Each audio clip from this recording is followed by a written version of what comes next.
Hello students, welcome to YouTube channel. आज हम बात करने वाले हैं रेजिस्टेंस के बारे में। ओम्स लॉ क्या होता है, ओम्स लॉ कितना इंपॉर्टेंट है, स्लोप का फॉर्मूला क्या है, ठीक है, सब हम डिस्कस करने वाले हैं। स्लोप का फॉर्मूला किस तरह निकलता है इवन वो भी हम डिस्कस करेंगे। और हम सॉल्व करेंगे best numerical previous year question solve करेंगे। डीपीपी मतलब प्रैक्टिस शीट दे देंगे, ठीक है, जो कि आप सॉल्व करोगे। ठीक है, बहुत अच्छे हैं उसमें क्वेश्चन, उसमें प्रीवियस ईयर क्वेश्चन भी होंगे और जो कि बड़े बड़े एग्जामिनेशन में आ जाए ऐसे टाइप के भी क्वेश्चंस होंगे, जैसे कि एनटीएससी हो गया। इससे पहले हमने पोटेंशियल डिफरेंस, ठीक है, पूरा पोटेंशियल डिफरेंस, इलेक्ट्रिक पोटेंशियल सब एक्सप्लेन करके रखा है, सेल एक्सप्लेन करके रखा है, इवन हमने इलेक्ट्रिक सर्किट भी बताया आपको। ठीक है, एक छोटी सी वीडियो बनाई 14 to 15 मिनट्स की वीडियो। चलो एक रिकैप आपको हम दे देते हैं, फिर हम स्टार्ट करेंगे ओम्स लॉ क्या होता है। ठीक है, बहुत इंपॉर्टेंट है। ओम्स लॉ में अपने आंख कान सब खोल के रखना। तो current is basically rate of flow of charge. ठीक है, rate of flow of charge मतलब पर यूनिट टाइम के अंदर कितना चार्ज फ्लो करता है कंडक्टर के अंदर, उसे हम करंट कहते हैं। पोटेंशियल डिफरेंस वो एनर्जी होती है। ठीक है, जैसे आप कोई सेल लाए, मान लो आप 12 वोल्ट का कोई सेल लाए हो, ठीक है, तो एक कूलम चार्ज को, ठीक है, एक कूलम चार्ज को मूव करने के लिए हम 12 जूल की एनर्जी लगाते हैं एक कूलम चार्ज को मूव कराने के लिए। ठीक है, तो बेसिकली ये बहुत इंपॉर्टेंट है। हमने अब तक कई फॉर्मूले भी निकाले, जैसे कि ये कुछ फॉर्मूले हैं। ठीक है, ये देखो I is equals to Q by T, ये एक फॉर्मूला है। Q is equals to NE, ठीक है, यहाँ पे N एक होल नंबर है, ठीक है, नेचुरल नंबर कह सकते हो, जीरो भी हो सकता है, तो इसलिए होल नंबर 0 1 2 3 4 5 6 7 8, ठीक, कुछ भी। Q is equals to NE हो गया। और एक फॉर्मूला सबसे इंपॉर्टेंट जो यहाँ पर है, सबसे इंपॉर्टेंट यहाँ पे जो आता है वो है पोटेंशियल डिफरेंस का फॉर्मूला, जो कि है delta V is equals to work done upon charge. वैसे कंप्लीट फॉर्मूला ये नहीं है, डिफरेंट है थोड़ा, लेकिन वो सब मैंने आपको एक्सप्लेन करके रखा है, वो वीडियो देख लेना। ठीक है, इलेक्ट्रिक सर्किट भी आपको बता दिया है, बल्ब क्या होता है, वेरिएबल रेजिस्टेंस किस तरीके बनाए जाते हैं। ठीक है, सर्किट डायग्राम बनाने के कुछ तरीके होते हैं और उन सर्किट डायग्राम को बनाने के तरीके हम आपको एक्सप्लेन कर चुके हैं। अब बात करते हैं ओम्स लॉ के बारे में। चलिए आइए स्टार्ट करते हैं। ठीक है, ओम्स लॉ हम स्टार्ट करते हैं। फर्स्ट ऑफ ऑल एक क्वेश्चन आता है दिमाग के अंदर, क्या पोटेंशियल डिफरेंस और करंट के बीच में कोई रिलेशन है? बहुत इंपॉर्टेंट रिलेशन है। आप ये सोचोगे कि भाई अभी तक आपने पढ़ा है उसके अकॉर्डिंग ये सोचोगे कि चार्ज मूव कर रहा है, ठीक है, उसके पीछे जो हम एनर्जी लगा रहे हैं बस वही पोटेंशियल डिफरेंस है। बट इनके बीच में कुछ रिलेशन भी है। ठीक है, डायरेक्टली प्रोपोर्शनल का एक रिलेशन है। साइमन ओम ने, हम एक साइंटिस्ट थे, ठीक है, जिन्होंने हमको ये रिलेशन बताया। अभी हम उस रिलेशन के बारे में डिस्कशन करेंगे। सबसे पहले हम बात कर लेते हैं ओम्स लॉ क्या होता है। ठीक है, ओम्स लॉ बेसिकली ये बताता है कि करंट और पोटेंशियल डिफरेंस डायरेक्टली प्रोपोर्शनल होते हैं। मतलब क्या है डायरेक्टली प्रोपोर्शनल? सुना हुआ है। डायरेक्टली प्रोपोर्शनल मतलब एक के बढ़ने पे दूसरे का बढ़ना और एक के घटने पे दूसरे का घटना। ठीक है, एक के बढ़ने पे दूसरे का बढ़ना, एक के घटने पे दूसरे का घटना। नहीं समझ में आ रहा? So before we study about what is the relation between potential difference and current, हमें एक ग्राफ समझना पड़ेगा। ठीक है, एक ग्राफ। आप ये ग्राफ अपने बुक के अंदर जरूर देख रहे होंगे। ठीक है, जब भी पढ़ा करो तो बुक को ओपन रखा करो। ठीक है, काफी इंपॉर्टेंट है। लेकिन मैं आपको इस तरह एक्सप्लेन करूंगा कि बुक अगर नहीं भी खोलोगे, रफ को खोलोगे, लिखते रहोगे तो सब समझ में आएगा। ठीक है, तो यहां पे क्या होता है बेसिकली, ये होता है पोटेंशियल डिफरेंस। ठीक है, यहाँ पे डेल्टा V ये होता है और ये होता है करंट। ठीक है, और बेसिकली यहां से जो स्लोप बनेगी, ठीक है, जो स्लोप बनेगी वो होती है रेजिस्टेंस। ठीक है, ये बात हमेशा याद रखना। The slope of VI graph, मेरी बात ध्यान से इसको रिपीट भी करते रहिए। ठीक है, the slope of VI graph represent resistance. क्या बोला मैंने? ठीक है, कोई बात नहीं। चलिए एक एक्सपेरिमेंट के थ्रू इसे समझते हैं। ठीक है, मान लो मेरे पास एक नाइक्रोम की वायर है। ठीक है, नाइक्रोम की वायर मैंने आपको ऑलरेडी एक्सप्लेन करके रखा है। ठीक, जो करंट का लेक्चर था उसके अंदर हमने आपको एक्सप्लेन किया था एक टॉपिक जो था सेमीकंडक्टर, कंडक्टर एंड इंसुलेटर। उसके अंदर हमने एलॉय के बारे में बात की थी, याद होगा आपको। और एलॉय के अंदर हमने बात की थी नाइक्रोम के बारे में। ठीक है, तो नाइक्रोम एक ऐसे टाइप का मटेरियल है, ठीक है, जो बेसिकली निकल, क्रोमियम, आयरन और मैंगनीज के मिलने से बनता है। ठीक है, किन किन के मिलने से बनता है? निकल, क्रोमियम, आयरन और मैंगनीज। ठीक है, ये जब चार मेटल का हम एलॉय बनाते हैं तो एक हमें मेटल, एक एलॉय निकलता है, उस एलॉय को हम बोलते हैं नाइक्रोम।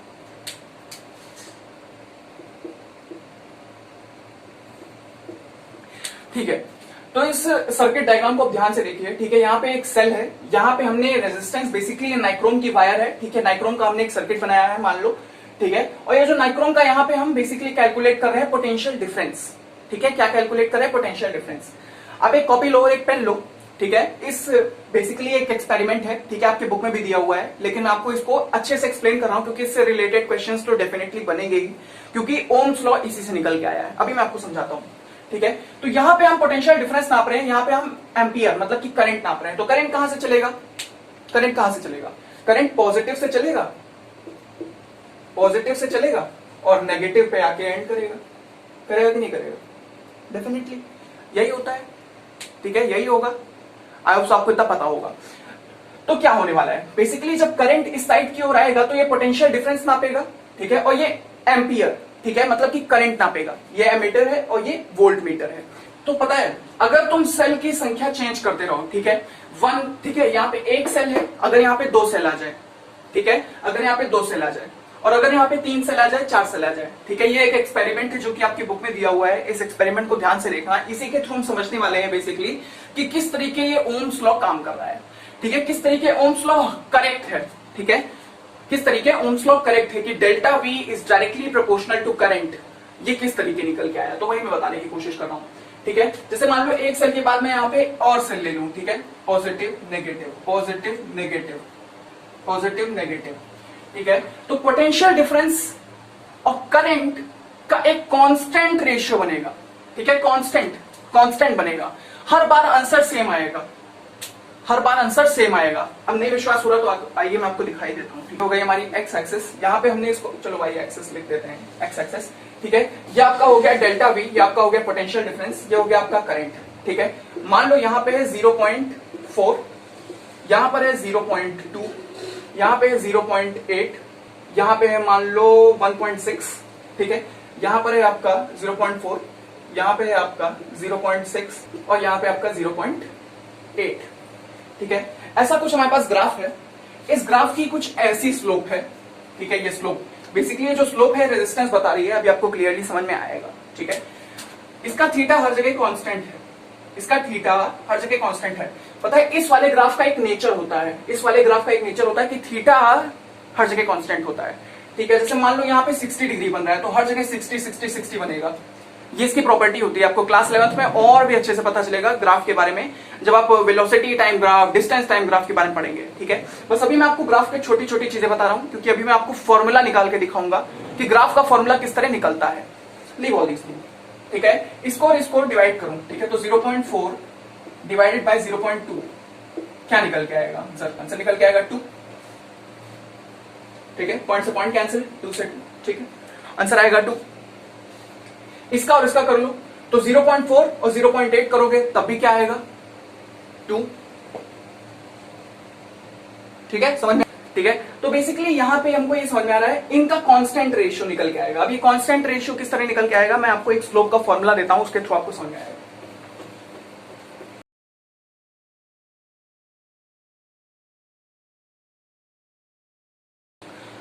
स्लोप का एक फॉर्मूला होता है, ठीक है, स्लोप का एक फॉर्मूला होता है। स्लोप को बेसिकली हम tan थीटा से रिप्रेजेंट करते हैं, ठीक है। मान लो अगर अभी तक आपने, ठीक है, ट्रिग्नोमेट्री नहीं पढ़ा है तो don't you worry about it, जैसे ही आप ट्रिग्नोमेट्री पढ़ोगे आपको सारी चीजें क्लियरली पता चल जाएंगी।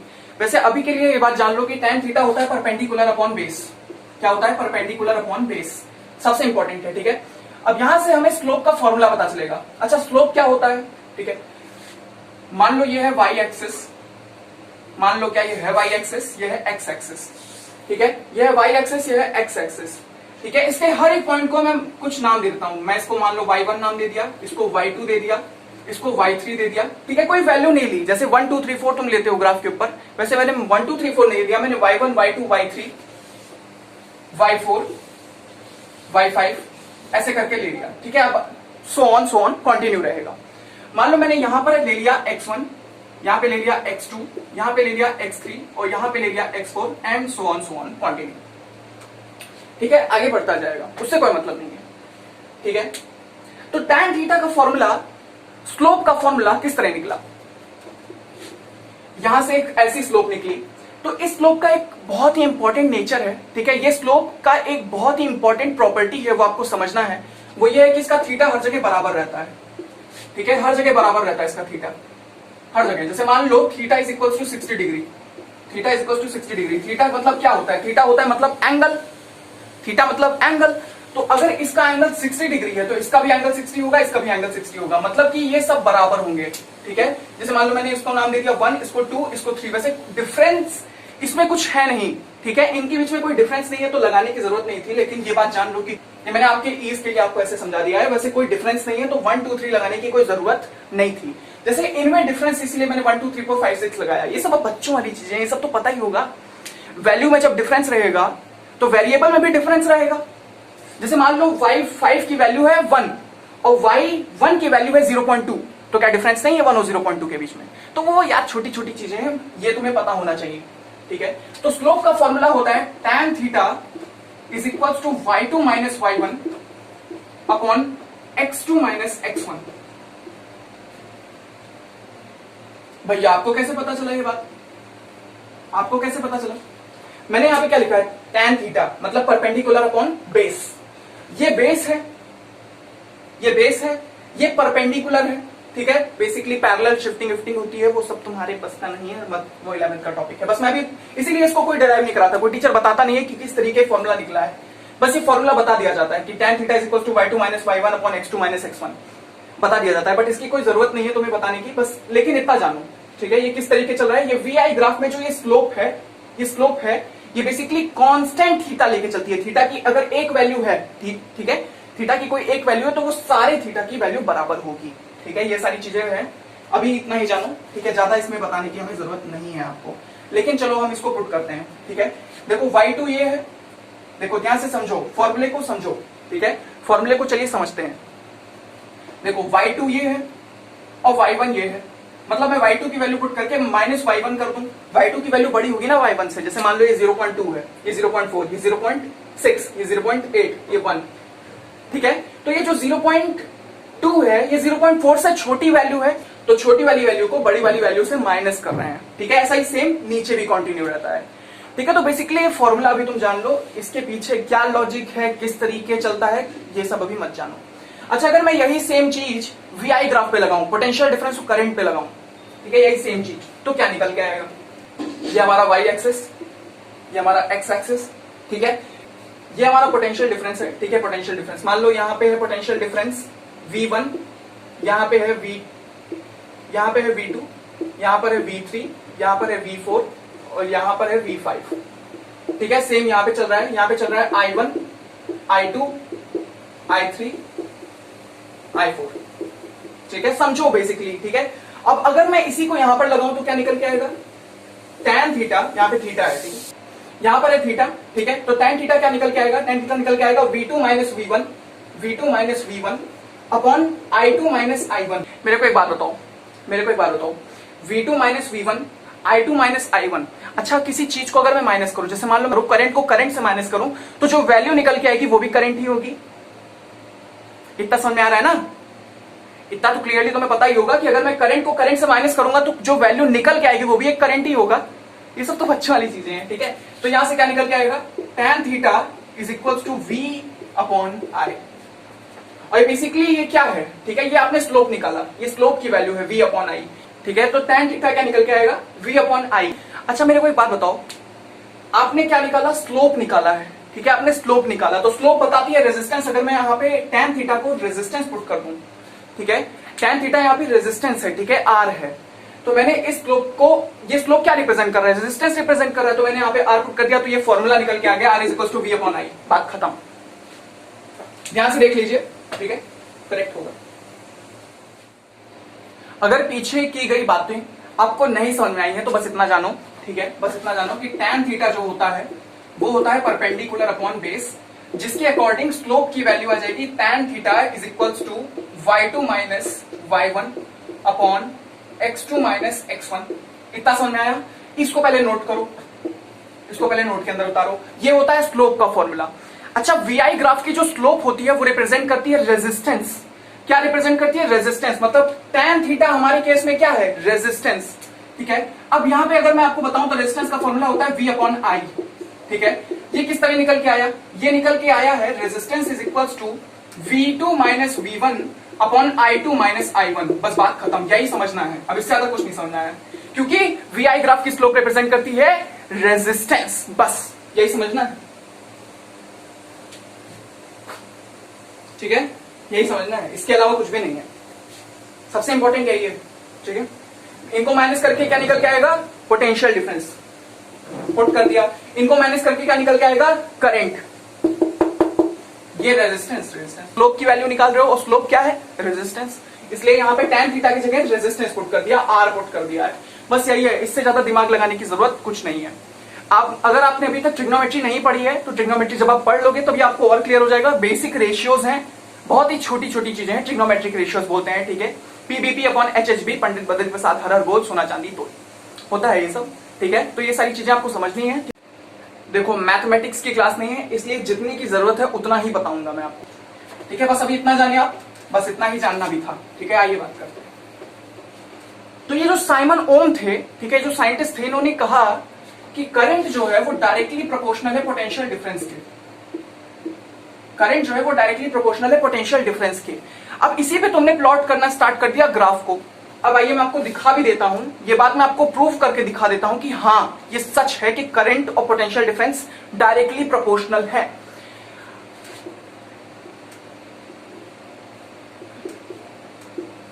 इस वीआई ग्राफ में कोई भी वैल्यू ले लो, कोई भी वैल्यू ले लो, ठीक है, मैं ये वाली वैल्यू उठा लूं, ये वाले कोऑर्डिनेट की वैल्यू उठा लूं, ये वाली वैल्यू उठा लूं, ये वाली वैल्यू उठा लूं, या ये वाली वैल्यू उठा लूं, ये मैं क्या कर रहा हूं, कोऑर्डिनेट लेने आते हैं। ठीक है, 0 1 0 0, जैसे यहाँ पे ओरिजिन होता है तो यहाँ का कोऑर्डिनेट क्या होता है, 0 0। ठीक है, 0 0, क्योंकि y एक्सिस में भी 0 होता है और x एक्सिस में भी 0 होता है, इसीलिए इसका 0 0 क्या होता है, कोऑर्डिनेट्स होते हैं। ये तो पता ही होगा, मैं आपको स्टार्टिंग में कहा था वीडियो के कि आज जो पढ़ने वाले हैं ये बहुत ही कॉम्प्लेक्स टॉपिक्स हैं। ठीक है, तो इसमें पूरा दिमाग अपना लगाना पड़ेगा। तो आइए मैं आपको क्लियरली समझाता हूं। ठीक है, मेरी एक बात ध्यान से सुनना, इनमें से किसी भी वैल्यू का, ठीक है, इनमें से किसी भी वैल्यू का अगर तुम अपॉन करोगे तो वैल्यू क्या निकल के आएगी, जो भी वैल्यू निकल के आएगी वो हर केस में बराबर होगी। ठीक है, तो मैंने आपको क्या कहा, मैंने कहा resistance is equals to V upon I, मैंने ऐसे कहा, ठीक है, कोई बात नहीं। तो यहाँ पे ध्यान से देखो, ये क्या है, ये है करंट, ये है पोटेंशियल डिफरेंस। तो मैं यहाँ पे क्या पुट कर दूंगा, यहाँ पे 0.4 पुट कर दूंगा, यहाँ पे 0.2 पुट कर दूंगा। पॉइंट से पॉइंट कैंसिल, 4 से 2 कैंसिल, क्या जाएगा 2।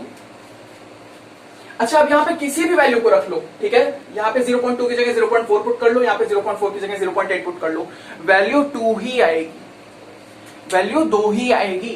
क्यों, क्योंकि दोनों एक दूसरे से डायरेक्टली प्रोपोर्शनल है, एक के बढ़ने पे दूसरा भी बड़ा है।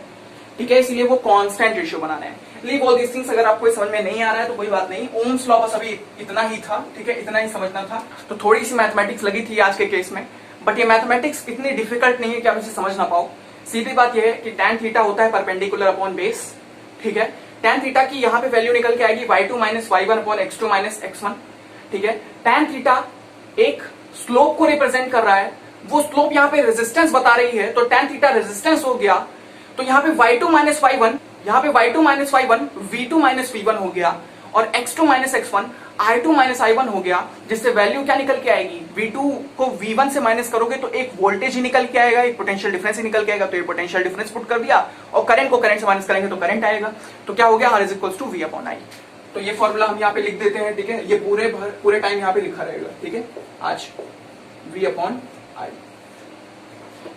ऑलराइट, अब हम आगे चलते हैं। ठीक है, आगे और भी कुछ इंपॉर्टेंट बातें हैं, उनको हम जान लेते हैं। यहाँ पे रेजिस्टेंस पुट कर दिया, V अपॉन I आया। अच्छा, एक बात और जानो। ठीक है, अगर मैं डेल्टा V यहाँ पुट कर दूंगा तो एक नया फॉर्मूला बनेगा। वो क्या है, नया फॉर्मूला क्या, इसी से निकल के आया है, IR बनेगा। ठीक है, या अगर मैं, ठीक है, इसी से फॉर्मूला चेंज कर करके आएगा। बस इतना ही समझना था इसके अंदर।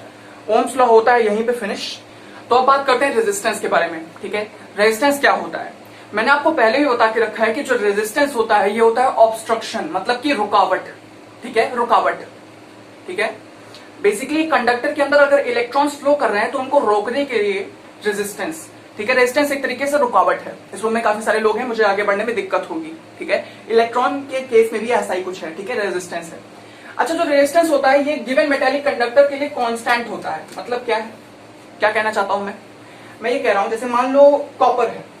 ठीक है, क्या है, कॉपर है। मान लो Ag है, मतलब सिल्वर है। मान लो Au है। कॉपर के अंदर कितना रेजिस्टेंस है उससे हमें कोई मतलब नहीं है, XYZ कुछ भी हो सकता है। ठीक है, बट ये XYZ जो भी है, ठीक है, सबसे इंपॉर्टेंट यहां पर ये है, ये XYZ इस गिवन मेटेलिक कंडक्टर के लिए कांस्टेंट होगा अगर टेम्परेचर कैसा रहेगा, नॉर्मल रहेगा, रिमेन सेम। ठीक है, टेम्परेचर बराबर रहता है, टेम्परेचर चेंज नहीं करता, वेरी नहीं करता, तो एक गिवन कंडक्टर के लिए, गिवन मेटालिक वायर के लिए जितना भी रेजिस्टेंस होता है वो कांस्टेंट रहेगा। मतलब कॉपर का एक फिक्स्ड रेजिस्टेंस है, ठीक है। जैसे मान लो x इसका रेजिस्टेंस है, इसका रेजिस्टेंस है x, इसका रेजिस्टेंस है y, इसका रेजिस्टेंस है z, तो वो कांस्टेंट है, ठीक है, वो कांस्टेंट है। हर कंडक्टर के लिए कांस्टेंट है। कॉपर का कोई भी कंडक्टर ले आओ, कॉपर का मान लो ये कोई एक कंडक्टर है, कॉपर का ये कोई कंडक्टर है और कॉपर का कोई एक कंडक्टर है, ठीक है। इसमें रेजिस्टेंस बराबर रहेगा। मतलब कॉपर का रेजिस्टेंस हर केस में बराबर है। बस गिवन कंडीशन क्या है कि टेम्परेचर शुड रिमेन सेम और कांस्टेंट, चेंज नहीं होना चाहिए। जितने टेम्परेचर पे बताया गया कि इसका रेजिस्टेंस है उतना वो रहना चाहिए, ठीक है, नॉर्मल है, ठीक है। सारी चीजें समझ में आई आपको। मतलब रेजिस्टेंस जो आप पढ़ते हो ये कांस्टेंट है for a given metallic wire और for a given metallic conductor, ठीक है। Now let us talk about the SI units of all these quantities, ठीक है। सब फिजिकल क्वांटिटीज हैं। सबसे पहले बात करते हैं रेजिस्टेंस की। एसआई यूनिट होती है ओम। बाकी करंट की आपको पता ही है, करंट का होता है एम्पियर। पोटेंशियल डिफरेंस का क्या होता है? पोटेंशियल डिफरेंस का होता है नन अदर देन वोल्टेज, ठीक है, वोल्ट होता है। तो ये होती है इसकी एसआई यूनिट्स। अच्छा, मैं आपसे क्वेश्चन पूछूं कि 1 ओम की वैल्यू, 1 ओम का डेफिनेशन बताइए, तो आप क्या बताएंगे? तो 1 ओम जो होता है बेसिकली, ठीक है, 1 ओम होता है 1 एम्पियर, बच्चों वाली चीजें हैं यार, 1 एम्पियर अपॉन 1 वोल्ट। इतना तो समझ में आया ही होगा। या आप ऐसे भी लिख सकते हैं, ओम क्या होता है? ओम होता है ampere upon volt, ampere upon volt, ठीक। इतना तो क्लियर हो ही गया होगा अब तक के ओवरऑल इस हैवी लेक्चर के कारण, ठीक है। अच्छा, एक और बात जानो, रेजिस्टेंस जो होता है वो होता है इनवर्सली प्रोपोर्शनल करंट के इनवर्सली प्रोपोर्शनल होता है रेजिस्टेंस। ध्यान से सुनो, समझ में आएगा, ठीक है। देखो, जो रेजिस्टेंस है वो इनवर्सली प्रोपोर्शनल है करंट की। इसका मतलब करंट के बढ़ने पे रेजिस्टेंस घटेगा। मैंने क्या बोला? करंट के बढ़ने पे रेजिस्टेंस घटेगा और रेजिस्टेंस के बढ़ने पे करंट घटेगा। एग्जांपल के थ्रू समझाऊंगा, don't you worry about it. Example भी दूंगा। मतलब क्या है? मतलब क्या है? एग्जांपल के थ्रू समझो। आओ, जैसे मान लो किसी भी गिवन मेटालिक वायर के अंदर मैंने रेजिस्टेंस डबल कर दिया। अच्छा, ये कैसे कर दिया? अभी तो आपने कहा था कि ये गिवन मेटालिक कंडक्टर के लिए रेजिस्टेंस तो कांस्टेंट है। बात को कैच करो, रेजिस्टेंस एक गिवन कंडक्टर के लिए कांस्टेंट है, तो रेजिस्टेंस कैसे बढ़ा देंगे? अरे, तो मैंने ये थोड़ी ना कहा कि मैं एक सेमी वायर लूंगा। मैंने ऐसा नहीं कहा कि मैं कॉपर की वायर लूंगा, मैं तो कोई और वायर भी ले लूंगा। देखो, जैसे silver is more good conductor, इसका मतलब उसके अंदर रेजिस्टेंस कम होगा। जैसे मान लो मैंने पहले टंगस्टन की वायर ली, फिर मैंने सिल्वर की वायर ले ली, तो टंगस्टन में हाई रेजिस्टेंस है बट सिल्वर के अंदर लो रेजिस्टेंस है, तो मैंने सिल्वर उठा ली। रेजिस्टेंस लो होगा तो करंट हाई होगा। जैसे मान लो एक केस है कोई, उस केस के अंदर मैंने रेजिस्टेंस को दुगना कर दिया, इंटू 2 कर दिया, रेजिस्टेंस को इंटू 2 कर दिया, तो इस केस के अंदर करंट हो जाएगा, करंट जैसे करंट की मान लो वैल्यू थी 6 एम्पियर, तो हो जाएगी 3 एम्पियर, मतलब करंट हो जाएगा हाफ। इसको समझिए, पहले तो इसको समझिए, ठीक है, बहुत इंपॉर्टेंट है, बहुत इंपॉर्टेंट। मतलब अगर किसी भी केस के अंदर मैंने रेजिस्टेंस को दुगना कर दिया, ठीक है, जैसे मान लो कोई भी एक केस है, उस केस के अंदर मैंने रेजिस्टेंस को दुगना कर दिया, डबल कर दिया, तो जब मैं रेजिस्टेंस को दुगना कर दूंगा तो करंट आधा हो जाएगा, हाफ हो जाएगा। क्यों ये इंपॉर्टेंट है? इसको ध्यान से समझो, इसलिए कि कई बार क्वेश्चन इस तरीके के बनते हैं कि रेजिस्टेंस को बढ़ा देने पर 3 गुना, 4 गुना, 5 गुना बढ़ा देने पर करंट क्या है। वैसे तो बच्चों वाला क्वेश्चन है, लेकिन ये क्वेश्चन इंपॉर्टेंट है, ठीक है। जैसे मान लो मैंने बढ़ा दिया रेजिस्टेंस 5 टाइम्स, मैंने 5 टाइम्स रेजिस्टेंस बढ़ा दिया किसी केस के अंदर, तो करंट क्या होगा? करंट 5 गुना कम हो जाएगा, करंट 5 गुना कम हो जाएगा। जैसे मान लो पहले करंट की वैल्यू थी 1 एम्पियर, तो अब करंट की वैल्यू हो जाएगी 0.2 एम्पियर। तो ये सारे केसेस हैं, ये सारे तरीके हैं, इस तरीके आपको समझना पड़ेगा। मतलब जितना ज्यादा गुना रेजिस्टेंस बढ़ेगा उतना ज्यादा गुना करंट कम हो जाएगा। यही होता है इनवर्सली प्रोपोर्शनल का एक बेहतरीन एग्जाम्पल है ये। इनवर्सली प्रोपोर्शनल का एक बेहतरीन एग्जाम्पल दिया आपको मैंने, ठीक है, 2 एग्जाम्पल, सबसे बेहतरीन एग्जाम्पल। मतलब क्या है? रेजिस्टेंस और करंट इनवर्सली प्रोपोर्शनल है। रेजिस्टेंस के बढ़ने पे करंट घटेगा और करंट के बढ़ने पे रेजिस्टेंस घटेगा। समझ में आया? कुछ तो समझ में आया होगा।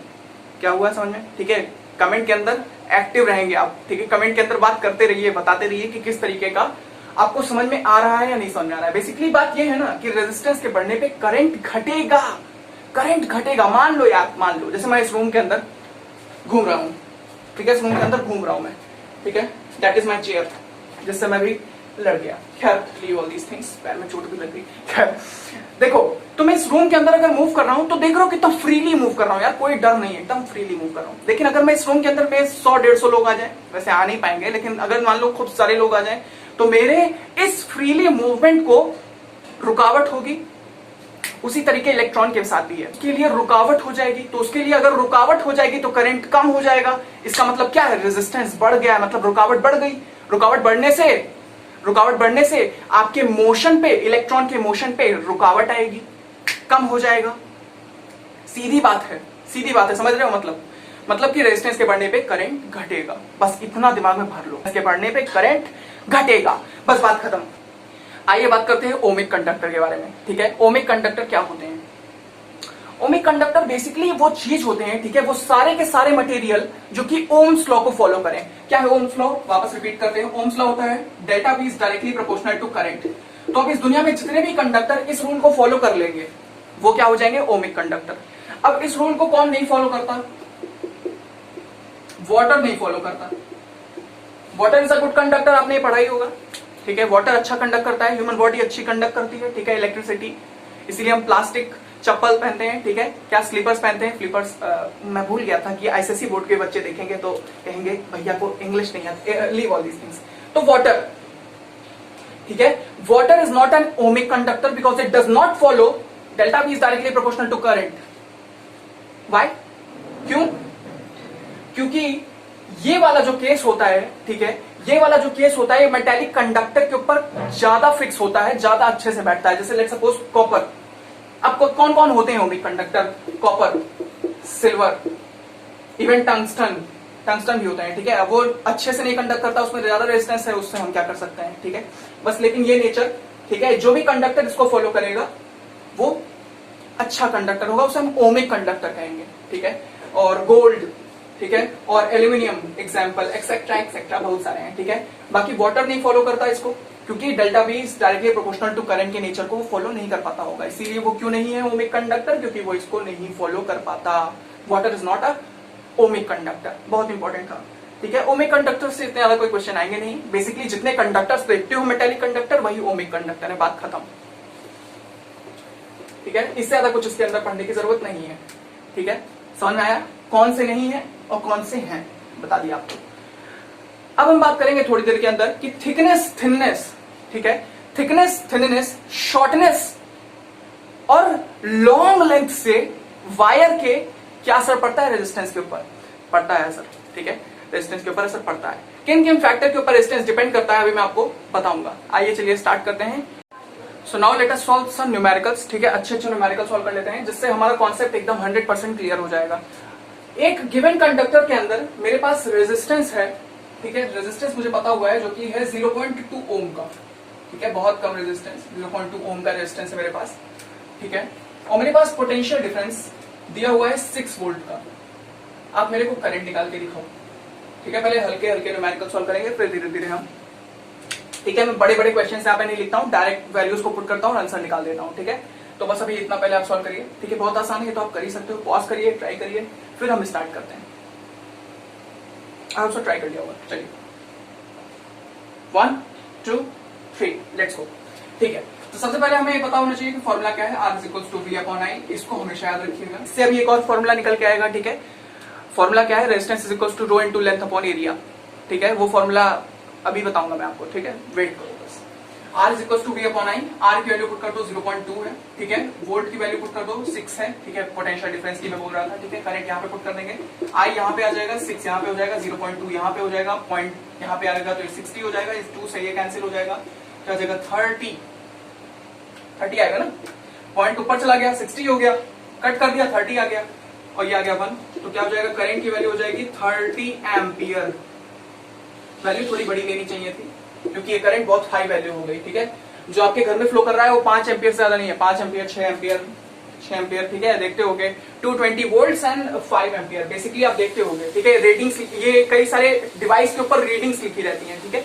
तो ये कुछ ज्यादा ही वैल्यू है, ये हाई वैल्यू हो गया, ठीक है, क्योंकि हमने रेजिस्टेंस कम वैल्यू का लिया था। अब यहां से आप समझ सकते हो, ठीक है, यहां से आपको क्लियर हो रहा है कि रेजिस्टेंस अगर कम होगा तो करंट ज्यादा आएगा। अब 30 एम्पियर बहुत हैवी करंट हो गया, बहुत हाई करंट हो गया, ठीक है, क्योंकि रेजिस्टेंस कम था। अभी अगर मान लो मैं से 2 लिया होता, अगर मैं 0.2 की जगह 2 लिया होता तो क्या आता आंसर, 2 से 6 कटता तो आता वैल्यू 3, तो 3 एम्पियर करंट आता। मतलब 10 गुना करंट बढ़ गया क्योंकि 10 गुना रेजिस्टेंस घट गया था, 10 गुना रेजिस्टेंस घट गया था। समझ में आया? इसी तरीके के न्यूमेरिकल से आपको हम पूरा कॉन्सेप्ट समझा देंगे, ठीक है। न्यूमेरिकल से भी कई सारे कॉन्सेप्ट क्लियर होते हैं, ठीक है, तो बिल्कुल भी छोड़ मत दिया करो इन्हें। हमारे सामने एक क्वेश्चन है, according to a voltmeter, ठीक है, वोल्ट मीटर क्या है, एक डिवाइस है जिससे हम पोटेंशियल डिफरेंस नाप लेते हैं। According to a voltmeter, potential difference in a given conductor, in a given conductor is 12 volt. Observe that current is 2.2 ampere. Find resistance. Question है, ठीक है। क्या लिखा हुआ है क्वेश्चन के अंदर? क्वेश्चन ये कह रहा है कि according to a voltmeter, potential difference in a given conductor is 12 volt, ठीक है। मतलब पोटेंशियल डिफरेंस क्या निकल के आया, 12 वोल्ट। ये ऑब्जर्व किया गया, ये भी देखा गया कि जिस चीज के ऊपर ये हम स्टडी कर रहे थे उसमें ये पता चला कि एमीटर से एक डिवाइस है, ठीक है, एमीटर के थ्रू हमें ये पता चला कि 2.2 एम्पियर का करंट है। आप मुझे रेजिस्टेंस निकाल के दिखाइए, ठीक है, इस केस के अंदर। चलिए स्टार्ट करते हैं। क्वेश्चन आपके सामने है, ठीक है, इसका सोल्यूशन मैं आपको देता हूं। स्क्रीन को पॉज करिए, एक बार ट्राई करिए, फॉर्मूला आपके पास है। क्वेश्चन इतना डिफिकल्ट है नहीं, ठीक है। इसके बाद अभी हम थोड़े डिफिकल्ट भी लेंगे, ठीक है, don't you worry about it कि भाई ऐसे आसान आसान ले लिए। अगर थोड़ा दिक्कत हो रही है, ये नहीं सॉल्व करना है, तो आगे बढ़ जाओ 2 मिनट, वीडियो के अंदर नेक्स्ट क्वेश्चन मिल जाएगा जो कि थोड़ा सॉलिड है। बात करते हैं, मैं लेवल वाइज उठाता हूं ना यार, किसी को शायद ना आ रहा हो, ठीक है, तो वो ट्राई करता रहेगा, तो at the ending of the video से आ जाएगा, ठीक है। यूट्यूब एक ऐसा प्लेटफॉर्म है जिसने काफी हेल्प कर दी है स्टूडेंट्स की, ठीक है, लॉकडाउन के अंदर काफी हेल्प की है, ठीक है। बाकी टीचर्स ऑनलाइन स्टडी जितनी कराते हैं, जितने बच्चे उसको अटेंड करते हैं, ये मुझसे अच्छा आपको कोई एक्सप्लेन नहीं कर सकता, क्योंकि मैंने देखा है, ठीक है। तो आप बात करने भर का टाइम है नहीं, आज का वीडियो काफी शॉर्ट, काफी देखो, काफी कम मिनिमाइज करके कंटेंट को काफी बेस्ट से बेस्ट देना है, ठीक है। तो पहले आप ट्राई कर लो, 3, 2, 1 लेट्स गो, ठीक है। अगर नहीं किया तो पॉज करके ट्राई करो। तो हमें पता है करंट कितना है, ठीक है, करंट कितना है हमें 2.2 एम्पियर दिया हुआ है, ठीक है। एमीटर एक डिवाइस है जिससे करंट नापा जाता है, जिसने बोला है कि 2.2 एम्पियर करंट है। वोल्ट मीटर मतलब पोटेंशियल डिफरेंस, वोल्ट मीटर ने हमें पोटेंशियल डिफरेंस दिया जो कि है 12 वोल्ट के अप्रॉक्स, ठीक है। हमें रेजिस्टेंस निकालना है, बहुत आसान है। क्या फॉर्मूला है, R equals to V upon I का फॉर्मूला है, ठीक है। तो V को पुट कर देंगे 12, I को पुट कर देंगे 2.2 और रेजिस्टेंस निकाल देंगे, ठीक है। पॉइंट यहाँ से हटाएंगे, आ जाएगा 20, ये क्या आ जाएगा, ऊपर हमने यहाँ से हटा के पॉइंट, आगे 0 इधर, 120 ये हो गया, 2 ये हो गया, 2 से पहले इसको कैंसिल करते हैं, ठीक है। ये आ जाएगा 60 और ये आ जाएगा 11, तो 11/60 करना है, ठीक है। 11/60 किस तरीके होगा मैं आपको बता देता हूँ, ठीक है। 11 × 5 55, ठीक है। 11 × 5 is 55, 5 आएगा, ठीक है, पॉइंट लग जाएगा, 0 आ जाएगा, 50 वापस 4, ठीक है, आ जाएगा 5.4 ओम के अप्रॉक्स। तो इसकी वैल्यू, रेजिस्टेंस की वैल्यू आ जाएगी 5.4 ओम के अप्रॉक्स, ठीक है। तो ये आपका आंसर आ गया, ठीक, सॉल्व हो गया क्वेश्चन। इतना ही फास्ट आप भी सॉल्व कर ले जाओगे, बस आपको कॉन्सेप्ट याद होना चाहिए, कॉन्सेप्ट आपका तैयार होना चाहिए। बेसिकली वोल्ट मीटर एक डिवाइस है जिसने पोटेंशियल डिफरेंस नापा, वो था 12 वोल्ट। एमीटर एक डिवाइस थी जिसने करंट नापा 2.2 एम्पियर। रेजिस्टेंस निकालना था, मैंने वैल्यूज को पुट कर दिया, V अपॉन I की जगह 20, पहले इसको देखो 120 को मैंने कट किया 2 से, ठीक है, और 22 को भी किया, तो ये 11 आ गया, 60 आ गया, 11 को मैंने 60 से डिवाइड किया 5 टाइम्स, 55 आ गया, 55 से 5 वापस 0 आया, ठीक है, मैंने 44 पुट कर दिया, तो ऐसे आंसर आया 5.4 रेजिस्टेंस या 5.4 यूनिट ऑफ रेजिस्टेंस, ओम भी बोल सकते हैं, ठीक है। Let's go on the next question. हमारे सामने कोई न्यूमेरिकल जिसके अंदर ये बताया गया कि रेजिस्टेंस, ठीक है, रेजिस्टेंस है अप्रोक्सीमेटली 50 ओम का, ठीक है, और डेल्टा वी, ठीक है, अभी इसके आगे का मैंने कॉन्सेप्ट नहीं पढ़ाया, तो इससे आगे मैं न्यूमेरिकल भी नहीं ले सकता, ठीक है। डेल्टा वी हमारे पास है 220 वोल्ट, ठीक है। नॉर्मली घर में 220 वोल्ट पाया जाता है, ठीक है। आपको ये धीरे धीरे जब पावर एक्सप्लेन करूंगा, जब डिफरेंट टॉपिक एक्सप्लेन करने लगूंगा, तब ये आपको समझ में आएगा। अभी आप सोच रहे होंगे कि वो वाले क्वेश्चंस कहाँ हैं जहाँ पे थिकनेस की बात होती है, जहाँ पे एरिया ऑफ क्रॉस सेक्शन की बात होती है, लेंथ की बात होती है, तो अभी मैंने आपको रेजिस्टिविटी एक्सप्लेन ही नहीं किया, तो कहां से वाले क्वेश्चन ले आऊं, ठीक है। तो अभी वो मत समझो, ठीक है। अभी हम डेल्टा वी की बात करें तो 220 वोल्ट है, करंट निकालने को बोला गया है, बहुत आसान क्वेश्चन, ठीक है। तो यहाँ पे हो जाएगा R equals to V upon I मैं यहाँ पे लिखा दूंगा, तो ये हो जाएगा V अपॉन R। V की वैल्यू पुट कर दो, V की वैल्यू है 220, और R की वैल्यू है 50। 0 से 0 कैंसिल, 5 से 20, ठीक है 5 से 20 का कितने बार आएगा, ठीक है 22 कैंसिल करना है, 20 आता है 4 टाइम्स, ठीक है पॉइंट लगा देंगे, ठीक है 2 0 4 4.4 आ जाएगा, ठीक 4.4। तो यहाँ पे लिख देता हूं मैं I is equal to 4.4 ampere, बस ठीक। ऐसे टाइप के क्वेश्चन बनेंगे, किसी में रेजिस्टेंस नहीं दिया रहेगा, पोटेंशियल डिफरेंस और करंट दिया रहेगा, निकाल लोगे। किसी में पोटेंशियल डिफरेंस नहीं दिया रहेगा, रेजिस्टेंस दिया रहेगा, करंट दिया रहेगा, निकाल लोगे। किसी में करंट नहीं दिया रहेगा, पोटेंशियल डिफरेंस और रेजिस्टेंस दिया रहेगा, निकाल लोगे। इससे ज्यादा न्यूमेरिकल इसमें नहीं हो सकता, ठीक है, बस यही टॉपिक है, इसी तरीके है। तो अभी कुछ देर पहले मैंने आपसे एक बात कही थी, ठीक है, कि रेजिस्टेंस, ठीक है, रेजिस्टेंस कांस्टेंट होता है गिवन मेटेलिक कंडक्टर के लिए।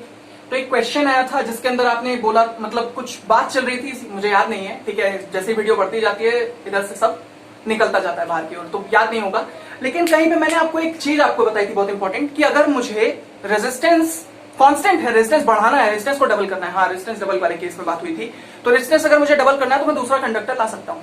अच्छा, एक और ऐसी चीज है जिसके थ्रू किया जा सकता है ये चीज, वो क्या है, ठीक है, मुझे मान लो रेजिस्टेंस क्या करना है, बढ़ाना है या रेजिस्टेंस घटाना है, तो मैं एरिया ऑफ क्रॉस सेक्शन के साथ खेल सकता हूं, लेंथ ऑफ द कंडक्टर के साथ खेल सकता हूं। वॉइस थोड़ी डाउन लग रही होगी क्योंकि तब से चिल्ला चिल्ला के बुरा हाल हो गया है, ठीक है, तो मेरी बात ध्यान से सुनो। कुल मिला के एरिया ऑफ क्रॉस सेक्शन से लेंथ से भी चेंजेस आ सकते हैं रेजिस्टेंस के अंदर, ठीक है, मतलब रेजिस्टेंस इन केसेस के अंदर भी डबल हो सकता है। अभी उसके बारे में हम डिटेल में स्टडी करेंगे ही करेंगे, ठीक है। अभी बात कर लेते हैं किन किन फैक्टर्स के ऊपर रेजिस्टेंस डिपेंड करता है, on which factor does resistance depend on. चलिए स्टार्ट करते हैं। First of all resistance depend करता है एरिया ऑफ क्रॉस सेक्शन के ऊपर, ठीक है, एरिया ऑफ क्रॉस सेक्शन के ऊपर। अभी बता रहा हूं क्या होता है क्रॉस सेक्शन, ठीक है, आपको पता ही होगा क्रॉस सेक्शन एरिया। ये वाला जो तुम एरिया देख रहे हो, ठीक है, किसी कंडक्टर का ये वाला जो एरिया होता है उसे हम एरिया ऑफ क्रॉस सेक्शन बोलते हैं। जैसे लेट्स सपोज कोई कंडक्टर है, ये वाला जो एरिया होता है इसे हम क्रॉस सेक्शन बोलते हैं, इसको हम लेंथ बोलते हैं, ठीक है, दिस इज लेंथ, इसको हम ए से डिनोट करते हैं, ठीक है, ये होता है area of cross section. Resistance also depends upon the length of the conductor, ठीक है, लेंथ ऑफ द कंडक्टर पे भी रेजिस्टेंस डिपेंड करता है, length of the conductor. Area of cross section के बढ़ने या घटने से रेजिस्टेंस में चेंज आएगा। दूसरी चीज, लेंथ ऑफ द कंडक्टर बढ़ने से या घटने से भी रेजिस्टेंस में चेंज आएगा। क्यों? क्योंकि ये इसके ऊपर डिपेंड करते हैं, ठीक है। Resistance also depends upon sometimes depends upon temperature. Resistance कुछ बार टेम्परेचर पे भी डिपेंड करता है, ठीक है, कुछ ऐसे समय होते हैं जहां पे रेजिस्टेंस किसके ऊपर डिपेंड करता है, टेम्परेचर के ऊपर डिपेंड करता है, ठीक है। Resistance also depends upon the, मैंने आपको बताया कि गिवन मेटालिक कंडक्टर के लिए रेजिस्टेंस कांस्टेंट होता है, बट एक बात जान लो, resistance may vary with varying material of the conductor, ठीक है, जैसे कॉपर ले लिया, सिल्वर ले लिया, गोल्ड ले लिया, जिस तरह मैं कंडक्टर की प्रॉपर्टीज को चेंज करते जा रहा हूं, कंडक्टर डिफरेंट डिफरेंट मटेरियल के लेते जा रहा हूं, कंडक्टर डिफरेंट डिफरेंट मेटल के लेते जा रहा हूं, उसी तरीके मेरा रेजिस्टेंस भी चेंज कर रहा है। किसी के अंदर रेजिस्टेंस ज्यादा है, किसी के अंदर रेजिस्टेंस कम है, सीधी बात है। तो resistance also depends upon the material of the conductor, ठीक है, मटेरियल पे तो डिपेंड करता ही करता है। ये सारी इंपॉर्टेंट चीजें हैं। Resistance depends upon the area of cross section, resistance depends upon the length of the conductor, resistance depend upon temperature, sometimes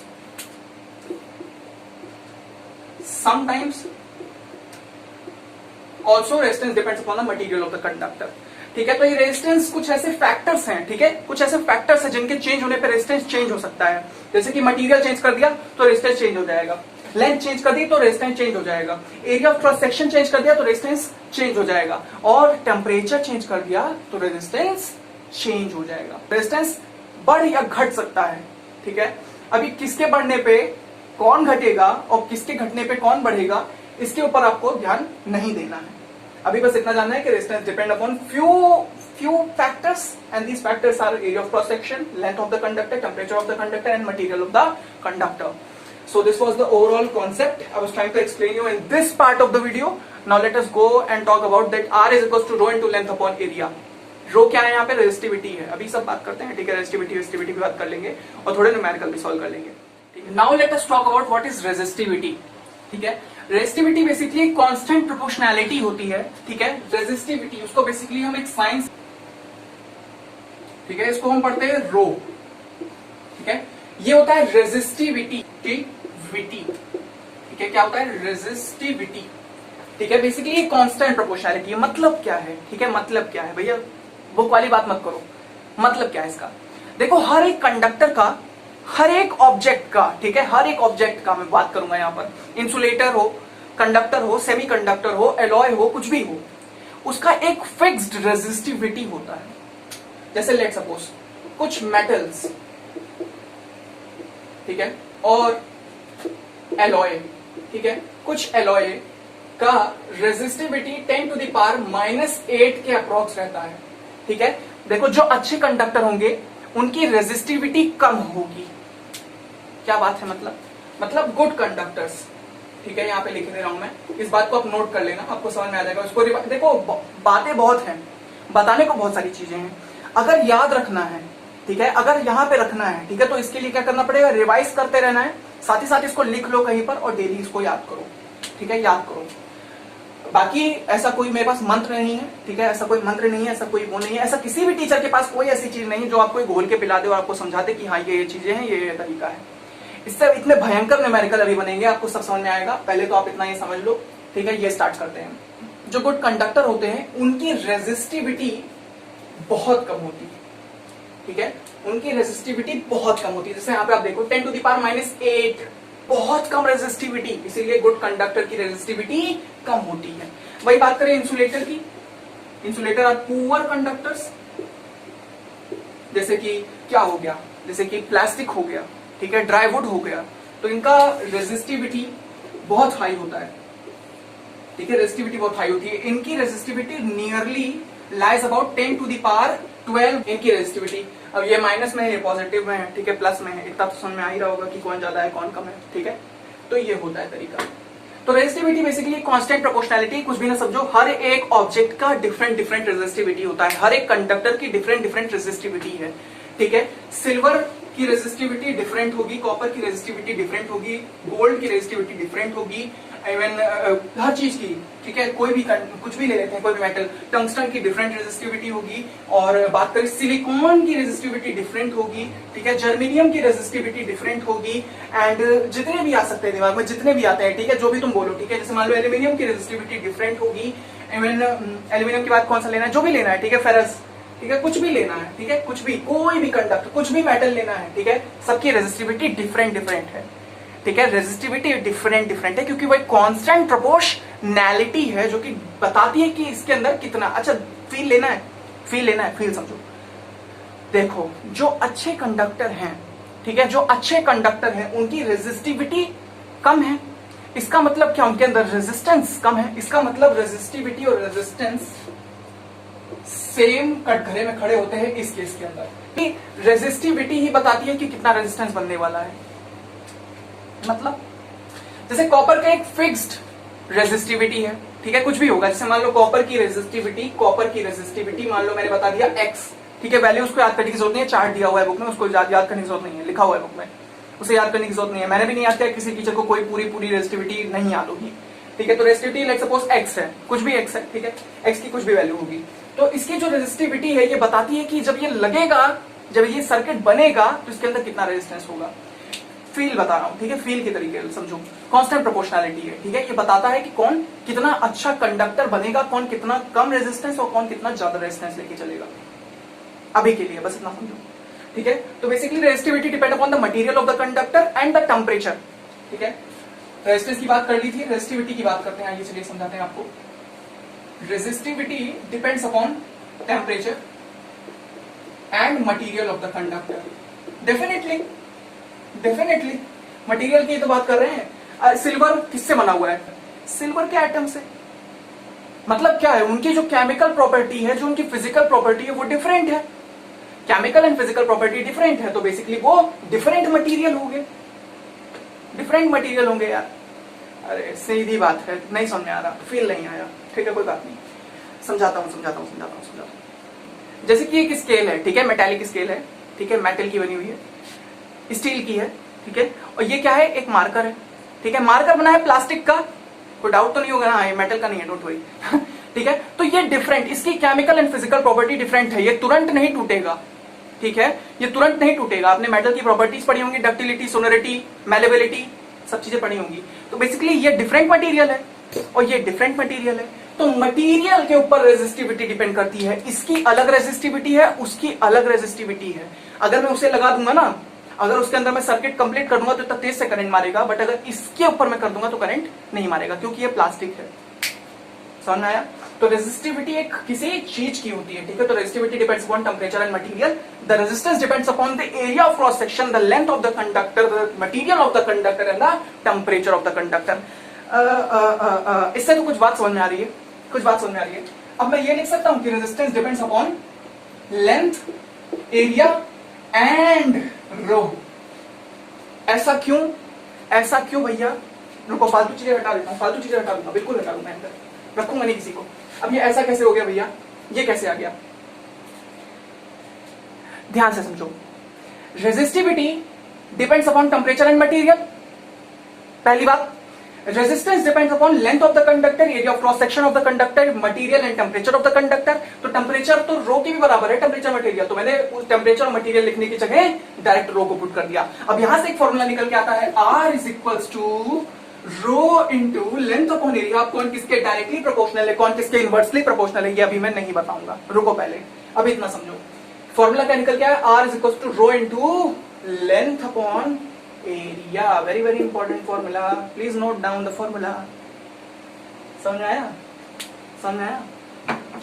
चाहते तो फॉर्मूला बनाते मटेरियल और टेम्परेचर से, चाहते तो फॉर्मूला बनाते मटेरियल और टेम्परेचर से। क्यों? उसकी कोई यूनिट नहीं होती? होती तो है, सेल्सियस होती है, केल्विन होती है, ठीक है, फ़ारेनहाइट होती है, इवन बहुत सारी ऐसे ऐसे यूनिट्स होती है जो आपको पता भी नहीं है अभी, ठीक है। माइक कहां चला गया मेरा? चलो, थोड़ा डिस्ट्रैक्शन हो गया, ठीक है। हम उसकी क्या कोई यूनिट नहीं है?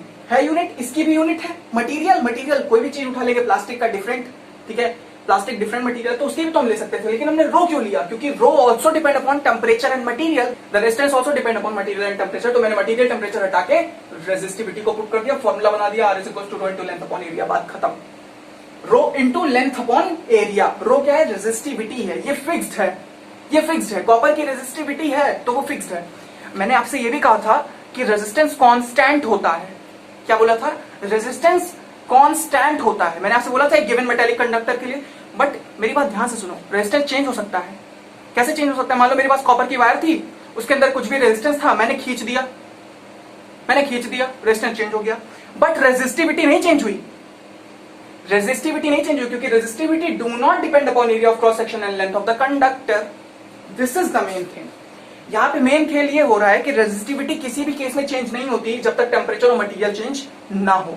मटेरियल मान लो आपने चेंज कर दिया, कॉपर की जगह सिल्वर उठा लाया, रेजिस्टिविटी चेंज हो गई, टेम्परेचर बढ़ा दिया तो रेजिस्टिविटी चेंज हो गई। समटाइम्स, हर वक्त नहीं होता टेम्परेचर, ठीक है, इसीलिए मैंने टेम्परेचर उसको उठा के रो लगा दिया। इतना समझ में आ रहा होगा, आई होप सो। बहुत मेहनत लग रही है इसको समझाने में, इतना तो समझ में आया ही होगा, ठीक है। तो बेसिकली ये होता है, फॉर्मूला यहाँ से बना दिया, बस इतना ही कॉन्सेप्ट है इसके अंदर, इससे ज्यादा कोई कॉन्सेप्ट नहीं है। अब हो गए फॉर्मूले हमारे पास आ चुके हैं, दो फॉर्मूले हैं। तो रेजिस्टेंस के में हमारे पास दो फॉर्मूले हो गए, R is equals to V upon I, potential difference upon current, और R is equals to rho into length upon area. दो फॉर्मूले को नोट करिए, फिर हम न्यूमेरिकल भी सॉल्व करेंगे, डीपीपी में भी और बढ़िया बढ़िया न्यूमेरिकल मिल जाएंगे। बहुत मेहनत लगी इसको समझाने में आपको, ठीक है, सारी चीजें समझ में आ गई होंगी। Rho basically depend upon temperature and material of the conductor. So मैंने यहाँ पे वो नहीं लिखा क्योंकि रेजिस्टेंस भी डिपेंड करता है टेम्परेचर मटेरियल पे, याद होगा। चार चीजों पे रेजिस्टेंस डिपेंड करता है, area of cross section, length, temperature and material, चार चीजें हो गई। Resistivity only depends upon temperature and material, तो मैंने टेम्परेचर मटेरियल को उठाया, इधर हटा दिया, रेजिस्टिविटी को इधर पुट कर दिया, तो यहाँ से फॉर्मूला निकल के आया, R is equal to rho into length upon area. अब यहाँ से ये पता चल रहा है R डायरेक्टली प्रोपोर्शनल है रो के। मैंने आपको पहले ही बता के रखा था कि रेजिस्टेंस और रो डायरेक्टली प्रोपोर्शनल एक दूसरे के, ठीक है। थोड़ा डिफरेंट बनाया करो ताकि पता चलता रहे, ठीक है। लेंथ से डायरेक्टली प्रोपोर्शनल है, लेंथ बढ़ा दोगे तो रेजिस्टेंस बढ़ जाएगा, क्योंकि लेंथ और रेजिस्टेंस डायरेक्टली प्रोपोर्शनल। लेंथ बढ़ाया, रेजिस्टेंस बढ़ गया, दूरी बढ़ गई यार, मेहनत ज्यादा लग गई। मैं इलेक्ट्रॉन हूं, इलेक्ट्रॉन को ज्यादा, अब देखो इलेक्ट्रॉन इतने में मूव करेगा तो सही है, लेकिन अगर मान लो मैंने डिस्टेंस बढ़ा दिया तो वो इतना दूर जाएगा, ठीक है, काफी दूर जाएगा, तो दूरी बढ़ गई तो रेजिस्टेंस बढ़ गया, ऐसा ही तो कुछ है। अभी मान लो मैंने एरिया बढ़ा दिया तो रेजिस्टेंस घट जाएगा, क्योंकि ये दोनों इनवर्सली प्रोपोर्शनल है, सीधी बात है। R is inversely proportional to 1 by area and R is directly proportional to length. Also R is directly proportional to resistivity, that doesn't matter at all. यहाँ पे ये मेन केस है, ठीक है। यहाँ से समझ में आ गया होगा क्यों, क्योंकि अब यहाँ से आपको पता है रटने की जरूरत नहीं पड़ेगी, ठीक है, रटने की जरूरत नहीं पड़ेगी कि यार कंडक्टर मोटा हो गया, अब हम क्या करें, बढ़ेगा घटेगा क्या होगा, ये याद कर लो, कभी ये सब रटने की जरूरत नहीं पड़ेगी। एक और बात याद रखना, resistivity do not changes until the material and the temperature never changes. तो मटेरियल और टेम्परेचर तो चेंज नहीं होने वाला, क्योंकि ये केस दिया जाएगा ना, मान लो बोल दिया गया कॉपर की वायर है, तो कॉपर की वायर की जगह सिल्वर की वायर क्वेश्चन के अंदर नहीं आएगा, तो वो तो सेम रहने वाला है, बाकी सब चेंज होगा, तो बाकी सब चेंज होगा तो आप हैंडल कर ले जाओगे। स्टूडेंट्स को समझाना, ठीक है, जब मैं पढ़ता था तो मुझे ऐसा लगता था कि टीचर का तो बढ़िया है यार, आया पढ़ा दिया काम खत्म, बट समझ में आता है बहुत मेहनत लगती है, बहुत मेहनत लगती है, ठीक है। खैर वो सब बात की बातें हैं, ठीक है। टेम्परेचर और मटेरियल, रेजिस्टिविटी, तो मैंने क्या किया, टेम्परेचर मटेरियल हटा दिया रेजिस्टेंस से और रेजिस्टिविटी को पुट कर दिया भैया, फॉर्मूला निकला R = total length upon area. मतलब लेंथ बढ़ा देने पे रेजिस्टेंस बढ़ जाएगा और एरिया बढ़ा देने पे रेजिस्टेंस घट जाएगा, क्योंकि ये इनवर्सली प्रोपोर्शनल है, एरिया रेजिस्टेंस के इनवर्सली प्रोपोर्शनल है और रेजिस्टेंस और लेंथ डायरेक्टली प्रोपोर्शनल है। बात खत्म, बात खत्म, बस इतना ही कॉन्सेप्ट था। अब हम भयंकर भयंकर न्यूमेरिकल सॉल्व करेंगे, और भी देख लेते हैं, कुछ कॉन्सेप्ट छूटा तो नहीं है, कुछ नहीं छूटा हुआ यार, इतना। एक बार आपसे पूछा जाता है कि रो क्या होता है, ठीक है, ठीक है, आइए भी समझा देते हैं आप। जो रेजिस्टिविटी है, ठीक है, बेसिकली ये होता है ओम मीटर, ऐसा यूनिट ओम मीटर। तो बेसिकली ये ओम मीटर है। ओम मीटर मतलब क्या, ओम मतलब एक किसी भी गिवन कंडक्टर का रेजिस्टेंस, और रेजिस्टेंस को मल्टीप्लाई कर दिया मीटर के साथ, मान लो 5 मीटर की है, 6 मीटर की है वायर, तो मल्टीप्लाई हो गई विद रेजिस्टेंस, ठीक है, विद रेजिस्टेंस। मैंने आपको क्या किया, मैंने आपको रेजिस्टिविटी बताई, ठीक है, इंसुलेटर और कंडक्टर की रेजिस्टिविटी, तो वो ओम नहीं है, वो ओम मीटर भी है, ठीक है, ओम मीटर, क्योंकि रेजिस्टिविटी की यूनिट क्या है, ओम मीटर। रेजिस्टिविटी की यूनिट क्या है, ओम मीटर, ऑलराइट, ओम मीटर होती है रेजिस्टिविटी की यूनिट, ठीक है। कंडक्टर, कंडक्टर हमारे पास हो गया 10⁻⁻8 ओम मीटर के अप्रोक्स, और इंसुलेटर भी हमारे पास आ गया 10⁻12 ओम मीटर के अप्रोक्स, ठीक है। तो ये हमारी करेक्शन थी, छोटी सी करेक्शन याद रखिएगा।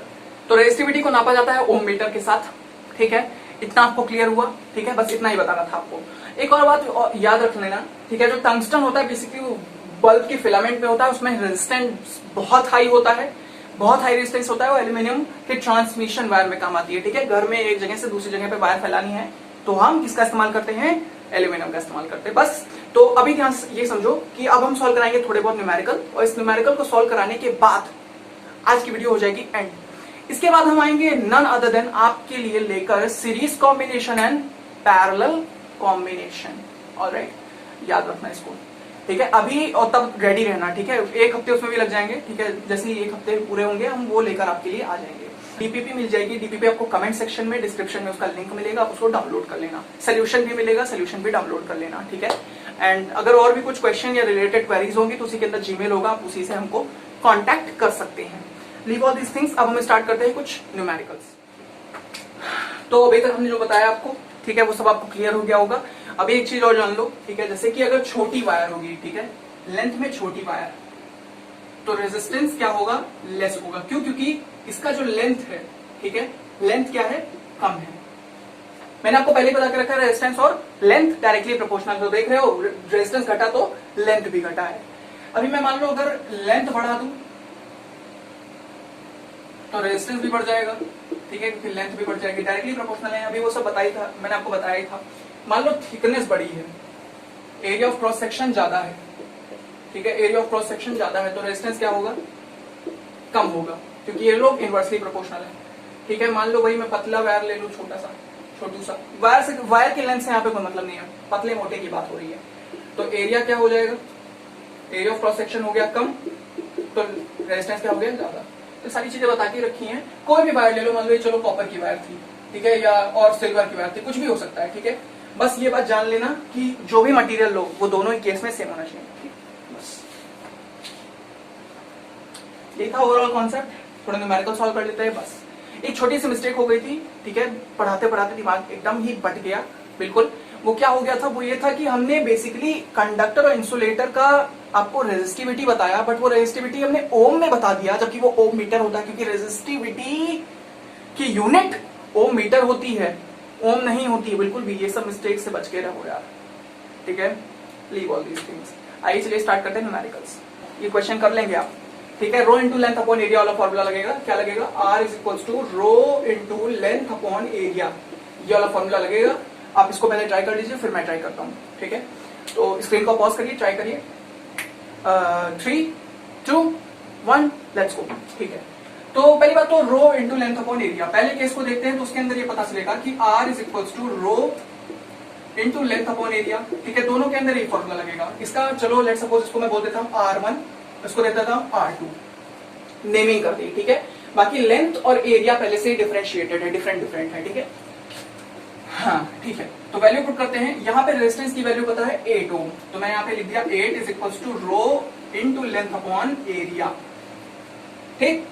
कोई दिक्कत, कोई टेंशन नहीं है, क्यों, क्योंकि रेजिस्टेंस किसके बराबर है, rho into length upon area, तो रेजिस्टेंस की वैल्यू है 8, तो मैंने यहाँ 8 पुट करके रो इंटू लेंथ अपॉन एरिया कर दिया। ऑलराइट, दूसरे केस को देखते हैं R2, ठीक है। R2 की क्या वैल्यू है, R2 की वैल्यू है L/2, ठीक है, L/2, ठीक है, 2a, और रो तो यहाँ पे रहेगा ही, ठीक है। तो क्या होगा, ध्यान से देखो, ये 2, ठीक है, ये इसका लेंथ है, ठीक है। ये 2 यहाँ नीचे आ जाएगा 1/2, यार ये तो पता ही होगा ना कि क्या होता है, ठीक है। तो क्या हो जाएगा, R2 की वैल्यू हो जाएगी रो लेंथ अपॉन 4a, ठीक है। तो इस तरीके हो जाएगा 1/4, ये हो जाएगा 1/4 into rho length upon area. अच्छा, रो इंटू लेंथ अपॉन एरिया किसके बराबर है, rho into length upon area 8 के बराबर है, तो ये 1/4 इंटू 8 लिख देगा, 8 इंटू 8 लिख दूंगा, ठीक है।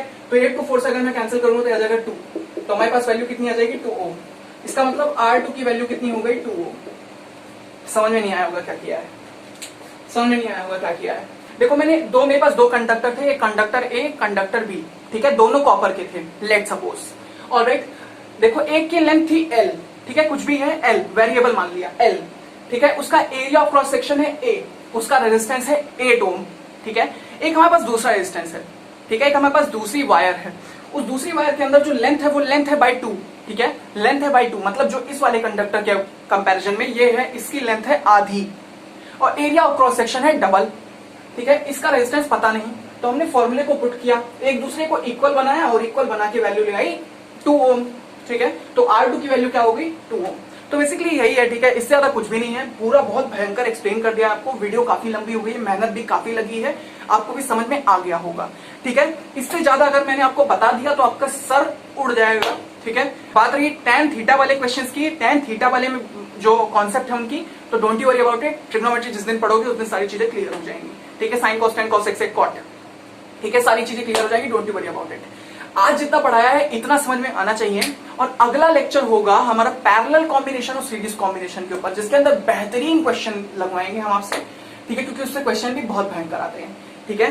फॉर्मूला हो गया सीरीज रेजिस्टेंस का, ठीक है, सॉरी सीरीज कॉम्बिनेशन का, R1 plus R2 plus R3, ठीक है। तो ये सारी सिंपल स्केलर एडिशन होगा, ठीक है। तो वो सारी चीजें बात की बातें हैं, अभी बस पढ़ाई करते रहिए, इतना जितना कॉन्सेप्ट है ये आपके दिमाग में होना चाहिए। इससे ज्यादा न्यूमेरिकल मैं कराने वाला नहीं हूँ बोर्ड के ऊपर, ठीक है। काफी मेहनत लग रही है एंड काफी टाइम भी हो गया है, ठीक है, लंबी वीडियो हो गई है। इतना लंबी वीडियो आप समझ नहीं पाओगे, आपके सर के ऊपर से उठ जाएगी, और मैं ये नहीं चाहता, ठीक है।